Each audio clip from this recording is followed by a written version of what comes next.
Today on Somewhere in the Skies, we are joined by astrophysicist Adam Frank to discuss the Little Book of Aliens.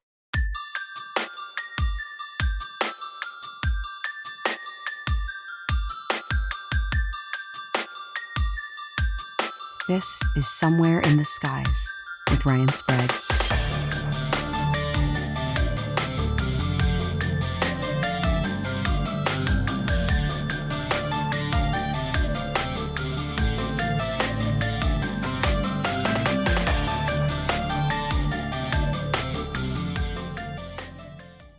Adam, welcome to Somewhere in the Skies. It's my pleasure to be here. Pleasure is all mine, man. I had the amazing opportunity to read a advanced copy of your new book, The Little Book of Aliens, and I knew I had to talk to you, man, because not only do you cover one of our obvious favorite topics here at Somewhere in the Skies, but you cover it in a very hopeful, optimistic, but most importantly, scientific way. So that's really what I want to break down with you tonight is what are aliens? What could aliens be if we do eventually somehow make contact? You know, there's many people on this planet who believe we have already. That's not really what this conversation is about today. I really want to dig into a lot of what you believe as an astrophysicist, I might add, Right. what these alien intelligences could be, how they could possibly get here, how we can search for them, all of that. But obvious question before we even get to all of that. Origin story time. How did you get interested in astrophysics? And yeah, if you don't mind, give us a little bit of I guess your resume, if that's cool. Right. So I got started in astrophysics as a 5-year-old. I found my dad's. I have this really clear memory of this. I had found my dad's, or wandered into my dad's library, and he was a big science fiction fan. He was a writer, and he had those pulp 1960s science fiction magazines like Isaac Asimov's, amazing stories. And I remember looking at the covers of those things, and they had pictures of like guys bouncing around on alien planets and Michelin tire man spacesuits and rocket ships, with flame blasting out the back and bug-eyed monsters. And that was it. I was done. I've never wanted to do anything other in my life than be an astrophysicist and study the stars. So that was the beginning. And then my dad also started putting science fiction in my hands early on. I remember him giving me, like when I was 10 or 11, the big book of the golden age of science fiction, which was Asimov and Heinlein and those people. And then Dune, he gave me Dune. So I grew up with science fiction ideas. I still am. As a kid, I watched every science fiction show there was. And back in those days, there wasn't much. So as you can see here, Star Trek, back in the mid 70s when I was coming up, the Star Trek, the show, the reruns would be on at 4 o'clock and 7 o'clock. So I watched every episode of those first 3 seasons of Star Trek like 30 times. Wow. So I grew up with this, real passion for space. And then I learned that, I had some facility with mathematics, and physics. I really fell in love with mathematics and physics. So I went to school to study physics. I became a physics major, then went to graduate school also in physics, because it was really theoretical physics that was the approach I wanted to take. I knew I was bad with machinery, right? So you never wanted to put me in front of a telescope. And I always had a strong interest in life in the universe and what we now call astrobiology. But back in the day, there wasn't much going on there. There was just SETI, essentially. And SETI was still kind of marginal. So I became a computational fluid dynamicist. I studied things like how stars form out of clouds of gas, how they get torn apart. And all through, so that was most of my career. I ended up at the University of Rochester, where I ran a research group that does this. I'm a professor there. But I always had that interest in life in the universe. And then, starting in the 1990s, astrobiology, for reasons we'll talk about, starts to grow again. And I jumped on board. By the mid 2000s, I turned my research group to studying exoplanets, the atmospheres of exoplanets, and then dove all the way in, started to really get involved in astrobiology. And now, again, it's something we can talk about, but in 2019, a group of us applied for a grant to NASA to study what are called technosignatures. Uh, Right. and we got the first grant. NASA, again, we'll talk about this. NASA really was not giving any grants. Lots of money to study dumb life, microbes or what we call biosignatures on alien planets, but not much money to study intelligent life. And our grant was really one of the first ones ever, or at least in a very long time, that NASA gave to study the possibility of finding technological life, technological civilizations. And so since then, our group has done really, I think, really amazing, interesting work pushing the boundaries on that problem. That's amazing. And yes, I do want to touch on technosignatures a little later because I think that is really, the advent of a new way of searching for Yeah, this intelligent life out absolutely. there, which I think is very exciting. You got a lot of different groups trying to tackle that approach right now. So, first of all, congratulations. That's Thank you. amazing that your group was one of the first, and the fact that NASA is finally Right, getting so much more proactive with this topic of searching right. for life. They're also apparently searching for UFOs. So that's kind of what I want to touch on first here with you, Adam. You do start the book actually with some chapters that do concern the topic of UFOs, or UAP as they're Right. now sort of calling them. So that's my first question for you in terms of the book. What made you want to start the book talking about UFOs, and what are some of your thoughts on the topic of UFOs, especially in the last few years when it's really become Things have more changed. mainstream than Yeah, ever? Yeah, what do you yeah, make of all yeah. that, and what made you want to decide to start the book with that? Well, one of the book is about it's the little book of aliens, right? So it's all about aliens. It's about our conception of aliens. It's about the history of our searching for aliens. And the main reason I want to have that pull back and have that background is because from the scientific point of view, we are at the cusp of finding alien life, whether it's intelligent life or microbial life. The profound explosions in the science of astrobiology mean that you really need to look at the big picture. And UFOs have been a big part of the popular conception of a life in the universe. And so I wanted to run through that history. I also wanted to explain to people why, as a scientist, like how scientists view the subject. And the history has a lot to do with it. I am very skeptical that UFOs have anything to do with alien life, life in the universe. And we can talk more about this.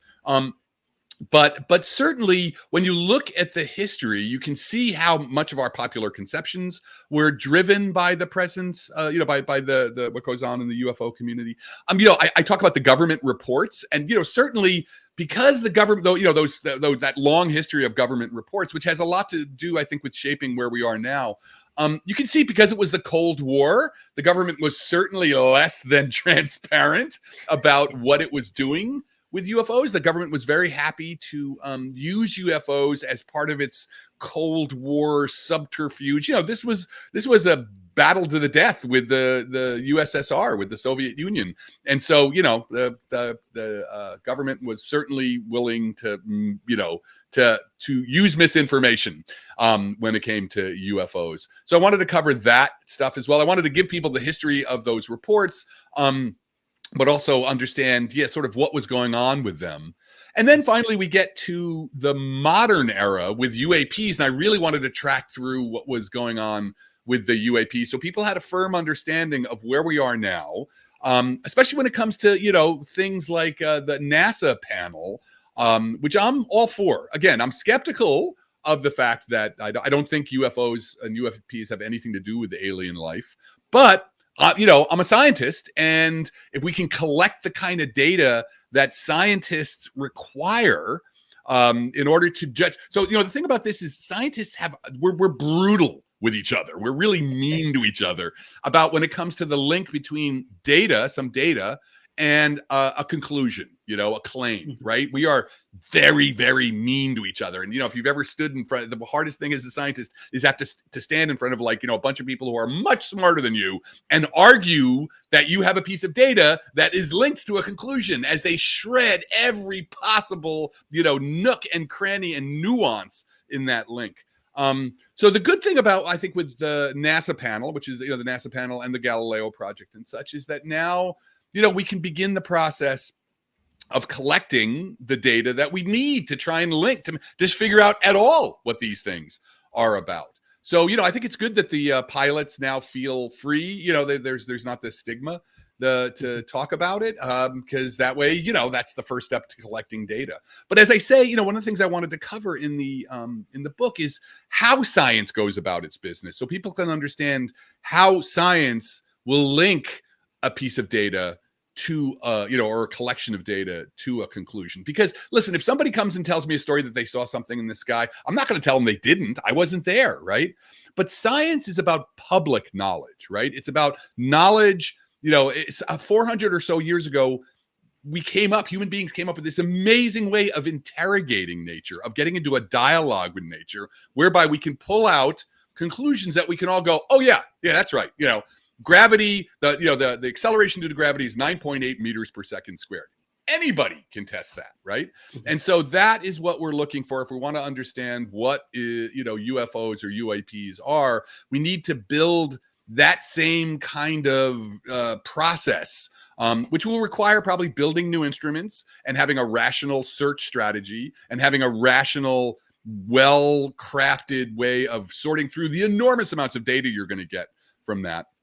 So that's why I wanted people to understand. I wanted people to sort of see the history, see it as scientists see it, and see, from the scientific perspective, what would you actually need to have data to go one way or the other? Like, as a scientist, if the data is good enough, I'll go in whichever direction the data is going to go, right? And I would hope that would be the true for UFO. People are really excited about UFOs as well. If the data really doesn't point to, if you can show that things aren't moving at Mach 500 and making right-hand turns, if the data doesn't support that, then okay, it's something else. And no matter what I really want people in the UFO community to understand, though, is that, the stuff on the science end, the stuff I'm going to talk about with technosignatures and biosignatures, is super exciting. Like, we're poised to be able to find the possibility of alien life, whether it's intelligent civilizations or microbial life. To me, it's the same. They're both equally mind-blowing. That we're on the edge of doing that. Like, if you're alive today, there's a good shot that there's going to be data relevant to that question coming down the pike in your lifetime. That's amazing. That gives me so much hope that we might live to see that day where many people in the past haven't. And what I think is really cool too, Adam, is not only do you cover the history of the UFO topic, but you also cover the history of those who did ask that big question, are we alone? You bring up such things as the Fermi paradox, you bring up the Drake equation. These are big buzzwords that us in the UFO field either love or hate, depending on where you lay in the grand scheme of belief, I guess. But yeah, could you maybe run us through a little bit of that, the history of our search for alien life throughout the years, and how that can kind of, I guess, propel us forward as we continue to look for new ways? Yeah, what's really amazing is this question is ancient, right? As I talk about in the book, you can see the Greeks, the ancient Greeks, like Aristotle and Democritus, in a steel cage death match, arguing over whether or not, the Earth is special or whether, there's planets with life throughout the universe.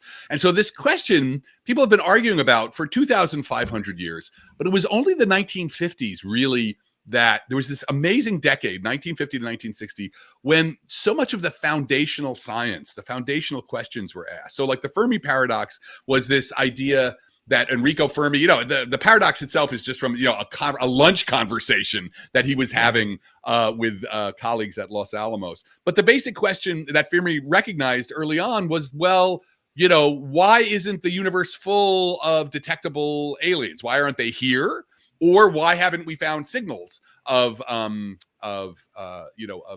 intelligent civilization? Because what Fermi realized, like in a split second, was that if there even one star-faring civilization, even if it was, even if the speed of light really is a speed limit, then even, if they're moving at a tenth of the speed of light in a timescale very short compared to the history of the galaxy, they could reach every star system in the galaxy. So, his question was, why aren't they here? And another, so that's what I call the direct Fermi paradox. The indirect Fermi paradox is something that's also called the great silence, which is, well, we've looked, but why haven't we found any? So, of course, if you're a UFO fan, you're going to argue that they are already here. If you're an astronomer like myself, you're going to focus on the indirect Fermi paradox, which is why haven't we heard anything. But of course, the answer to that one's got a real clear answer, which is we haven't looked. People have this idea that like, oh, every night astronomers, take their radio telescopes, like Jodie Foster in Contact, and listen for signals of alien civilizations. And nothing could be further from the truth. There's never been any money in SETI. And part of that is because SETI got pinged with some of the more wackiness that happens in the UFO community. And NASA wouldn't fund SETI because Congress kept burning them for it. So there's never been a whole lot of SETI done. In fact, actually, if you look at all the SETI searches that have ever been done, and compare it to like the ocean, like if the ocean is all of the stars we need to search for alien life, so far we've looked at a hot tub worth of water, right? And if you looked at a hot tub worth of water and didn't find any fish in it, would you then go, well, there's no fish in the ocean? Right.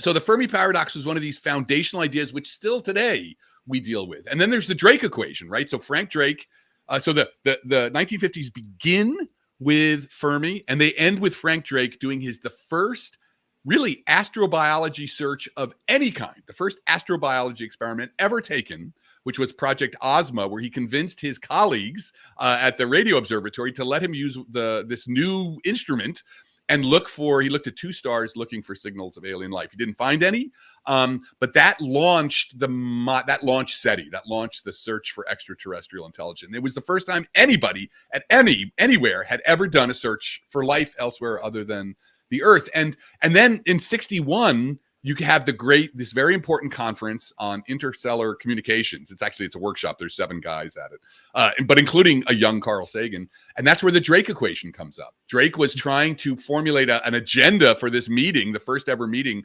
on, communications with extraterrestrial civilizations or finding extraterrestrial civilizations. And he needed an agenda, and he broke the problem up into like these 7 different pieces. And he wrote them down as an equation whose solution would be the total number of intelligent technological civilizations in the universe. And the way he broke that problem up, first asked how many stars are there, and then how many stars have planets, and then how many planets are in the right place for life to form, how many planets where life can form, does it actually form, bing, bing, bing, bing, all the way down. He broke the problem up into these 7 pieces, which still today are foundational. We still use that background in how we organize a lot of astrobiological sort of thinking. So that first decade is important for everybody, for people who are into UFOs, for people who are into just the scientists who are into astrobiology. That's when a lot of the core ideas were laid down that we're still working with today. Because in science is very conservative. I just wanted to put this in. You never give up on a good idea, right? And so that's why those ideas are still around today. Interesting. Well, on the spot, I want to ask you, Adam, within sort of those time periods, you also had this thing called the wow signal. What do you make of that personally, as an astrophysicist, as an astronomer? That was one of the moments where I think a lot of those people who really want to believe that we got a signal, supposedly. What do you make of the wow signal? I'm not wild about the wow. I'm not wow about the You're not wowed? because it was one off. Like it happened once. I mean, the exciting thing about it was it looked exactly like what you'd expect it to look like if it was a signal. But a one off, you can't do anything with a one off, like in science, right? So and the people have gone back and they've looked at that source again, that location on the sky again and again and again, and they've never found anything else. And so you can't do anything with that. Whereas the new stuff that we're developing now, the Technosignatures, which is based on entirely different approaches to the problem, that won't be a problem. If we find a technosignature in the way that we think we're going to, the way what we're planning, you'll be able to go back and look again and again and again. It should always be there, right? Because we're not looking for sort of like radio beacons that somebody's like pointing at us to say, hey, we're here. We're going to be looking for the indirect signatures of biological or technological activity. So, just like, civilizations or biospheres going about their business. So, that's why the wow signal, if it's only a one-off, I can't do anything with it. I can be like, whoa, that's really cool. But then I'm stuck, with arguing over whether that one thing that happened was, the cool thing about science is that somebody said this to me one time. In science, a good theory or a good result is like putting a quarter in and getting $1 back out, right? It leads to the next question that you can try and answer. The wow signal, you put a quarter in and you got nothing back. right? Because there was just nowhere to go. Okay, we went back and looked and we didn't see anything. So, it was exciting, but it was a dead end. I hate when that happens. I hate when you don't when get that your happens. money back. Such a good point. Machine. Where's my candy bar? Yep. That's when you tip it over. Well, you also cover, Adam, sort of these hypotheticals about how life, if it is out there, how it could possibly get to, let's say, our solar system. And these are big questions. And these are big questions that a lot of skeptics often will put in front of UFO people and say, there's no way. There's no way that they would be able to travel these vast distances. So you do tackle this issue in the book of how could an advanced civilization possibly get here. Is that something you can briefly touch on for us? Yeah. Because what I wanted people to see is like, of course, when we talk about, alien civilizations or civilizations that have been around a lot more, we don't know what science they have, right? And so, but you also can't just sort of wave your hand and use that as an excuse to say anything's possible. Because the thing is, we do know a lot of physics, right? And any physics that the aliens have has to sit on top of the physics that we do know, right? So, for example, the second law of thermodynamics, right, which says that if you use energy, you're always going to generate some heat or generate some waste. That law, I mean, we have not seen anything that would ever tell us that law is going to be overcome, right? So anything that the aliens do is going to have to sit on top of the second law. So that means you got to do some work. If you want to extrapolate the science that we have now, you got to do some work to connect it to the science that we do have, because we've got some pretty amazing science. Like we've done for a bunch of hairless monkeys, we've done pretty well, So that when we run down the list of ways in which you could cross the mind-melting distances between the stars, I think, Rick, really everybody should spend a little bit of time working out with those numbers, like how far away the stars are. I mean, it's hard to sort of get in your gut just how distant the stars are.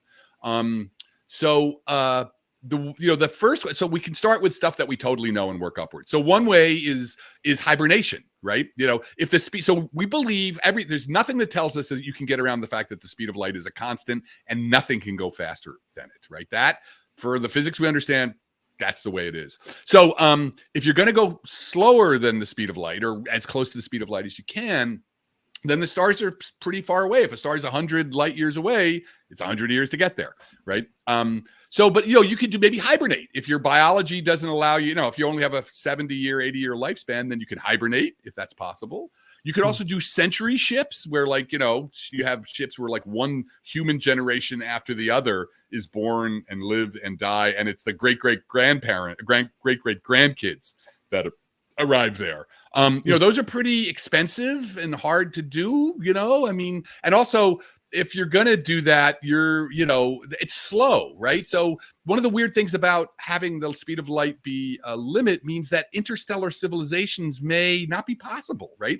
If it takes 200 years, 200 light years is the next door for us, right? That is 200 light years away is still the block, on the block. And if it takes 200 years to get somewhere, and your typical lifespan is 80 or 90 years, then like, how do you have diplomacy? How do you it'd be hard to have a coherent stellar civilization, right?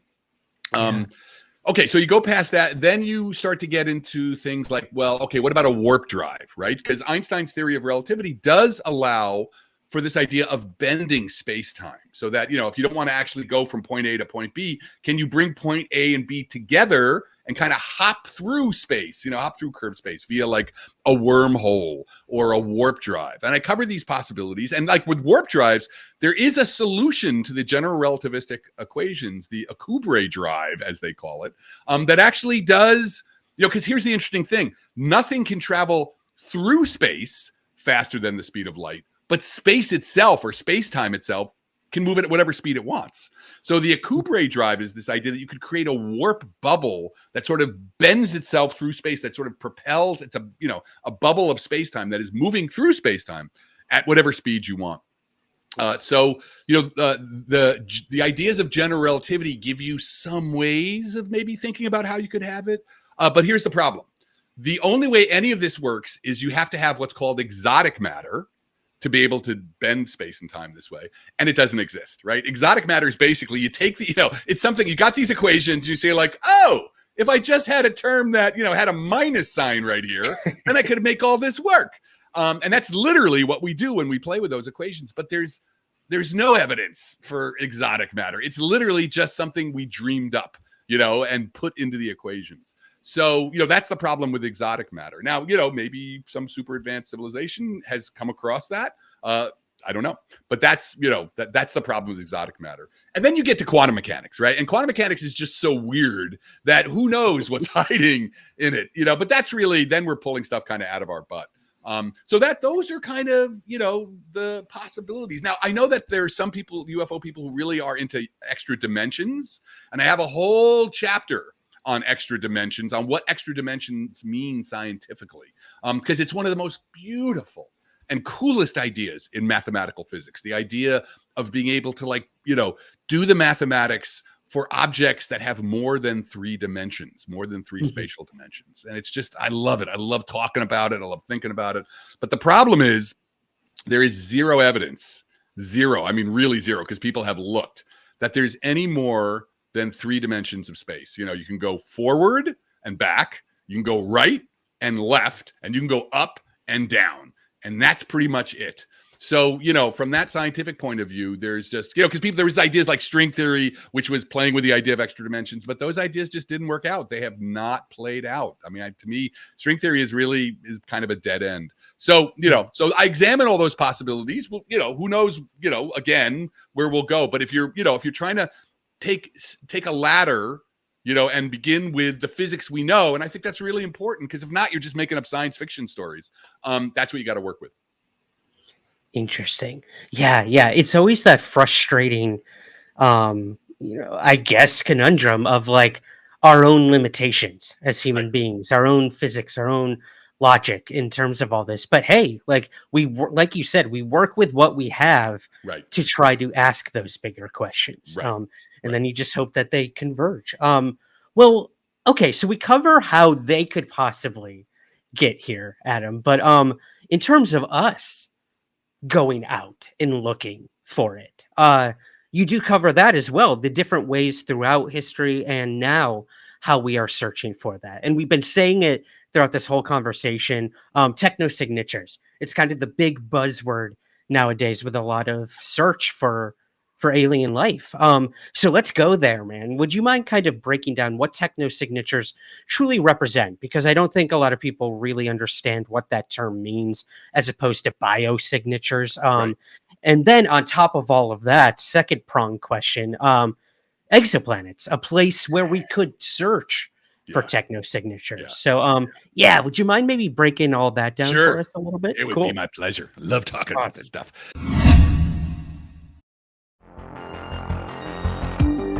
The Somewhere in the Skies podcast is free to listen to every week, but if you would like to help support the show, we have a very active Patreon page where you give what you think the show is worth. In return, you'll get early access to the main show, bonus episodes, and priority to ask our guests your listener questions. Your support truly makes the show continue and grow. So, to learn more and to join, visit patreon.com/somewhereskies.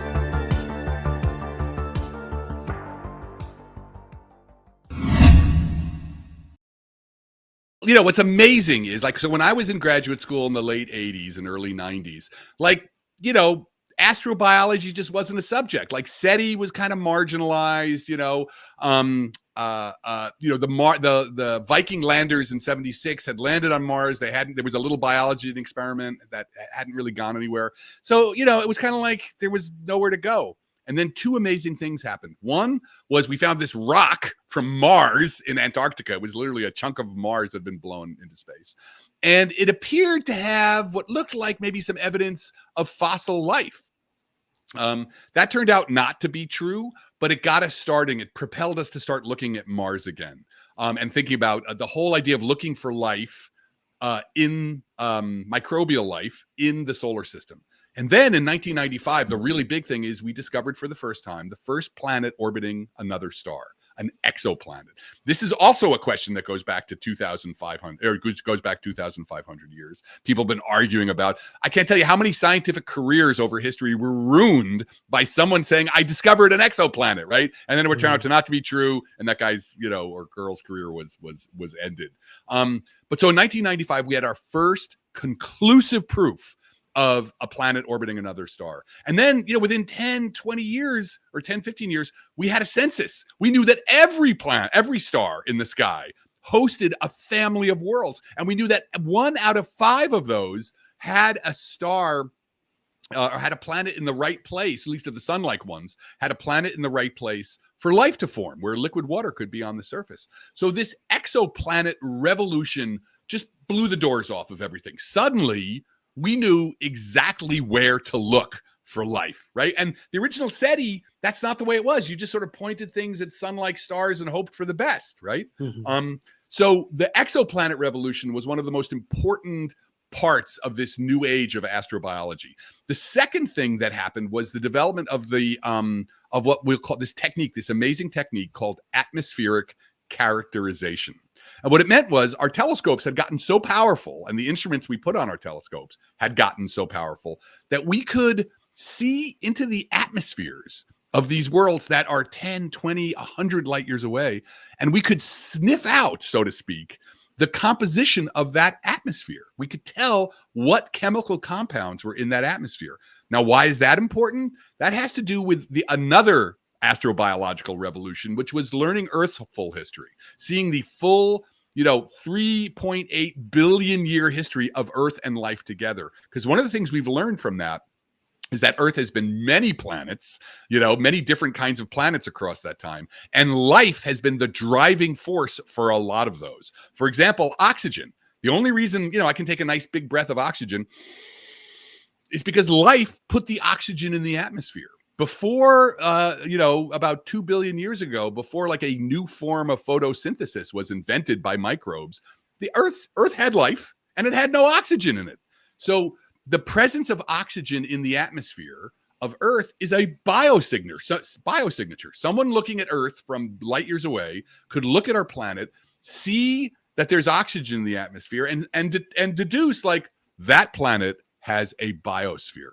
So this process of atmospheric characterization, where you can see how life has changed a planet, changed the atmosphere, was the beginning of this great revolution that we now started to figure out how to search for biosignatures, all kinds of biosignatures. Oxygen was the first one, but now we're getting very, very sophisticated in thinking about how to do it. We don't have to rely on Earth's history, right? We're starting to think a lot about agnostic signatures of life, where, could be a completely different biochemistry, but we'd still be able to tell that that planet had something going on with it that was not, that could only happen because of life.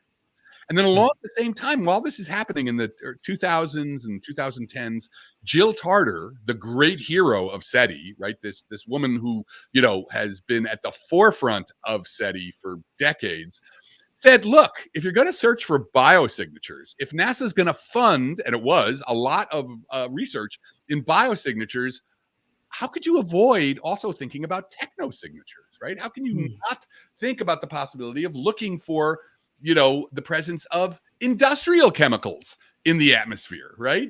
What about city lights? What about, there's all this whole range of things that you could look for in the exact same way that you're going to look for biosignatures that will tell you there's a civilization there harvesting energy and doing work in the service of the civilization. So that's where the term technosignatures came from. And then it was in 2018 that actually, I talk about this in the book, this conference, and that someone in Congress said, you need to spend told NASA, you need to spend $10 million on technosignatures. And NASA was like, what?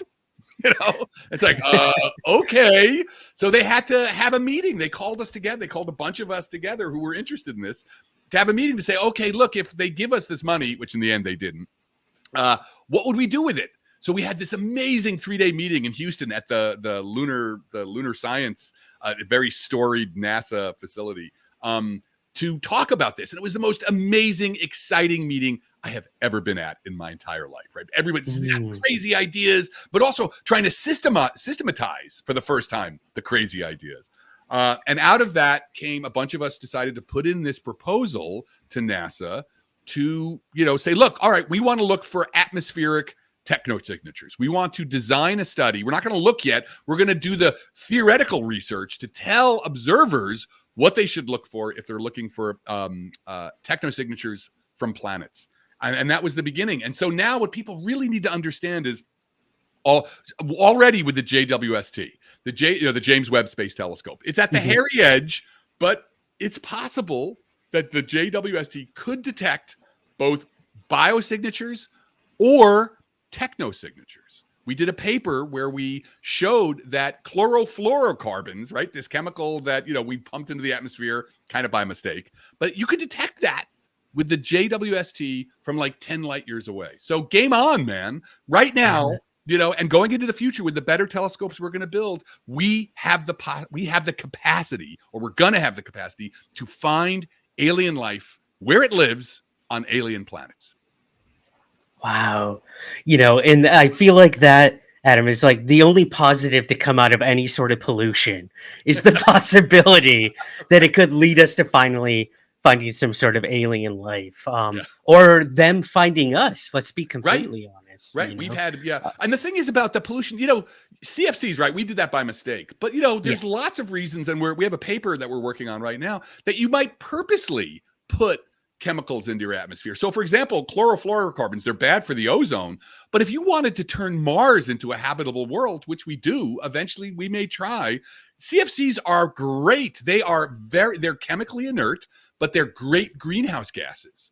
So that means that if you could pump Mars's atmosphere up with CFCs, you could raise the temperature to the point where it would be warm enough to wander around with just like an air mask on. So, absolutely, these different kinds of chemicals, you might have reasons, but it's not just chemicals. City lights. There was a paper that showed that you could, for a world that had larger amounts of artificial illumination, you would be able to see that in the light from the planet. You'd be able to see that there was artificial illumination. You'd be able to see the possibilities that they were using, that a civilization was using solar panels of any form. The reflected light would actually carry the signature of the solar panels. So the list goes on and on and on. And that's what we're developing. That's what our job is to carry out these studies to explore different kinds of technosignatures, because starting now, we can start looking for them. I love it. I love that. It's amazing. Well, it's really exciting. It is. I cool. I can hear the passion in your voice, Adam. What I would have given to be a fly on a wall at that conference, by the way. That I can't even imagine. Nobody got any sleep. I was going to say how hard you guys probably party. Sure. Yeah, a lot of beers, a lot of I mean, it's just sometimes people in the UFO community can say scientists are closed-minded or whatever. You had to be at this meeting to hear some of the ideas that were getting batted around. We were talking about billion-year-old civilizations and how they evolve. What happens to a civilization after 100,000 years? A million years of continuous evolution. Does it stay whole? Does it break up? What kinds of technology might they evolve? If you become become AI, or if AI takes over, what does that look like? I mean, there were some really cool ideas that were getting bounced around. And that's kind of what you cover in sort of the remaining chapters of the book. Again, without giving away too much, I cannot recommend this book enough. I'm just going to say that flat out. Oh, great. Thank you. Of course.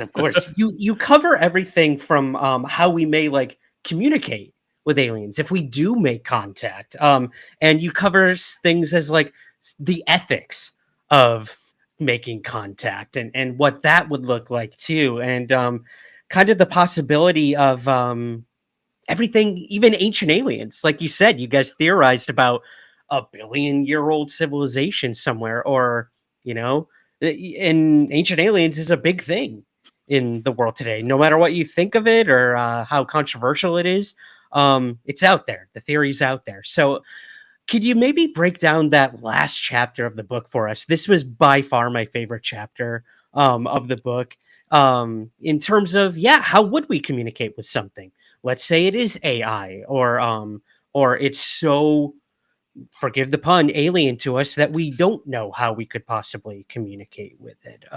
Yeah, maybe break down that last chapter for us a little bit, if you don't mind. Yeah, that chapter was super fun to write too, because really what I wanted to Yeah. explore was how aliens will alien be, or how alien will aliens be? And the answer is very, right? Yeah. That's really the thing. You know, what's cool about this subject is you got to push your imagination to the edge, right? But still bounded with science, right? So science is really constrained imagination, right?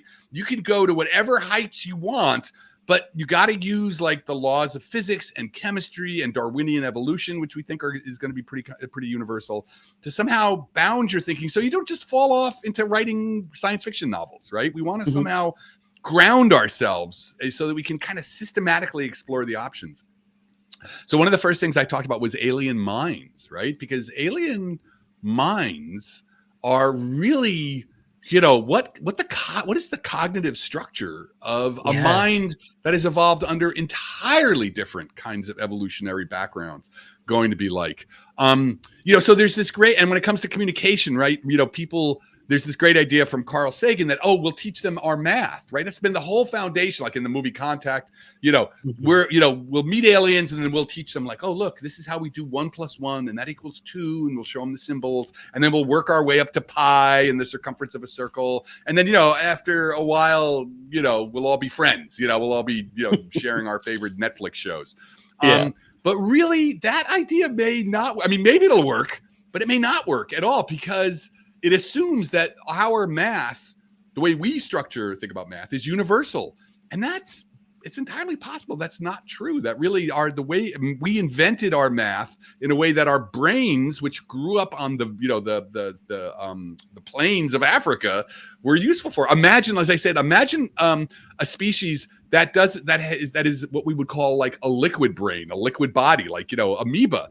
They have, you know, if they want to grab something, they kind of reach a pseudopod out, like, you know, grab something and pull it back. They don't have digits. Would they even have integers? Would the idea of 1, 2, and 3 make any sense to them, right? So that's a really interesting possibility. And there's that great movie Arrival, which maybe some people have seen. Yes. Where I think that's one of my favorite, like really smart. I mean, I love Star Wars and Star Trek. You know, give me all the laser blasters you can give me. But Arrival was like one of these really quiet, thoughtful movies about aliens. Yes. And so they send in, like, you know, these heptapods arrive, and they send in a Carl Sagan kind of physicist guy, and then a linguist, right? And the Carl Sagan guy goes in and, you know, tries to do the Carl Sagan thing with math and spectacularly fails immediately. And it's the linguist who understands that language has to do with like the whole embodied experience. That you have to be, it's not abstract. It's actually very much about being in a body and having experience. She's the one who makes contact and then realizes that their whole experience is entirely different. Like they live simultaneously in the past, present, and future. And I really thought about that a lot, how, you know, maybe it's biology that determines physics, not the other way around in some sense. That like it determines what parts of the big book of physics are actually accessible to you. So that's a great idea. And then the ethics part was really, I wanted to talk a little bit about, I mean, I talked a lot about just the, you know, ethics of what kind of ethics might, you know, different depending on your evolutionary background you might have. But I really wanted to cover the idea of messaging extraterrestrial intelligence, where, like, you know, a few times people have pointed giant telescopes and sent some kind of message to a distant star. And that's been very controversial because, you know, as anybody who's read the 3-body problem, you know, maybe you don't want to do that, right? Maybe you don't want to stick your head above the grass and be like, hey, I'm here, I'm tasty, you know, come on over. And I'm kind of in that thing. I think, like, we just don't know what's out there, right? And it's I don't think it's a good idea to just assume that because civilizations will be older, that, you know, that may be older than us, that they're suddenly like wearing togas, you know, and meditating, right? You know, who knows what. And this is, you know, I love science fiction. As I said, I read lots of science fiction. This is a theme that shows up in a lot of really good science fiction stories about this idea of, you know, the dark forest, or one idea, it's a book, I've forgotten the name, but the idea that there are wolves between the stars, You got to, and so you got to be careful. So that's why that was kind of part. I mean, there's a lot more in that chapter about ethics. And then finally, the ancient alien. I think for us, ancient aliens meant something different. Where we did a paper with David Kipping from the Columbia, and it was a very sort of detailed theoretical paper to ask this question: if we find aliens, if we find signals of aliens, not necessarily communications, but we just find evidence for a civilization, would we expect it to be younger, older, our age, or older? And by our age, we're talking anything within, a few thousand years, right? So we're doing the science thing of being very sort of order of magnitude, as we call it. And the result of these calculations using what's called Bayesian probability, David was very good. David's a real master, kung fu master with this kind of thing. And the conclusion was that it'll be older, quite possibly much older. So, that's where the ancient aliens comes from for us, is that if we make contact with a civilization or find a civilization, it will probably be quite a bit older than us. And what does that imply? How can you think systematically, right? How can you because this is what science does. We don't just want to write a science fiction story. We want to somehow lay out in a systematic way the possibilities for civilizations that have been around and contiguous, or continuous for a million years. What is we've been around as a technological civilization for a century, maybe two, right, depending on how you define it. What does a million years look like? Like, what do you become? Yeah. So super cool. Yeah, absolutely. It really does. And that's what I love about this question of alien is it tells us so much more, I think, about ourselves than actually the aliens. It really does put that mirror back on us. Be like, what could we be? What could we aspire to be? Or it could be a warning, a cautionary tale. Exactly. Too. Both of those, right? And I think that's the importance of looking, is that, if we did find a civilization, and it would probably be older than us, that would be an enormous comfort, right? Because as of right now, we've got all these problems in the world, climate change and, the rise of AI and, whatever, just our nuclear war is still clearly hovering over us. So the question is, does any civilization make it? Does the universe do long-lived technological civilizations? That's an open question. So to find just one civilization, doesn't matter whether we talk to them or not, just to know that, like, oh yeah, okay, yeah, sure, this is something the universe does. Yeah, that would be good. Absolutely. And that would be very good. Very comforting, like you said. Well, last question for you, Adam. What do you hope people will take away from the book? What's like the big thing you hope that this will contribute to the question, are we alone? And if not, where do we go from there? Right. The main thing I want people to take away is excitement. Like, people should be pumped. This is amazing. Really, how many generations, how many people get to be around when a 2,500-year-old question gets answered, right? Now, I don't know. I can't tell you for sure it's going to get answered. I can't tell you for sure that what the answer is going to be. But here's the thing I can be sure of: over the next 10, 20, 30 years, and science is always about a long game. You can't learn something amazing unless you put the time into it.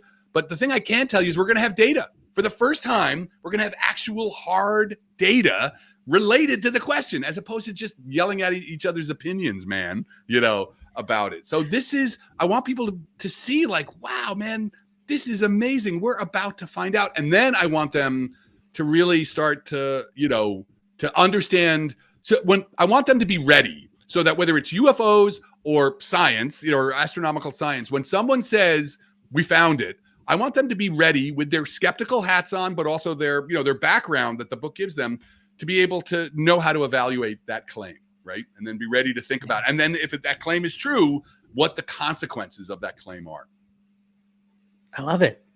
Be ready, guys. Be ready October 24th when the book releases. It's The Little Book of Aliens by Adam Frank. And Adam, first of all, thank you. Thank you for being so open to coming on a UFO podcast, first and foremost. I think it's very important to have these conversations when you deal with such a speculative, theory-based conversation like I do as a UFO podcast, to get on the ground and think objectively about, who could be piloting these possible aerial phenomena, or at least behind them.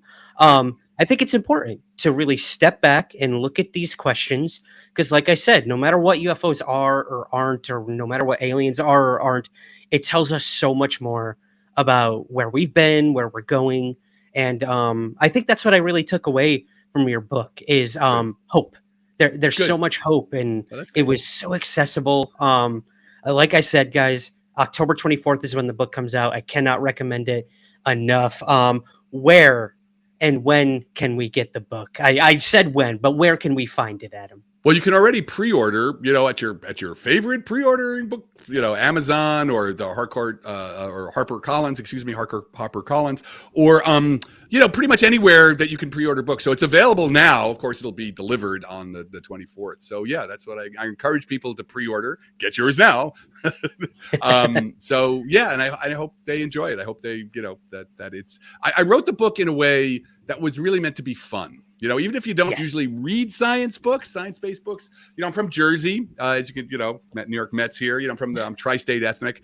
And I kind of just, in this book, I've written a lot of popular science books, but this one I just let loose with, as if, I was just having a conversation with my buds, and that's kind of the way I did it because that was fun. That was actually the most fun for me. Yeah, it was. Like I said, it did feel unlike any other book I've really read on this topic in a very long time. So again, Great. I got to thank you for that, Adam. And once more, I got to thank you for coming on Somewhere in the Skies today.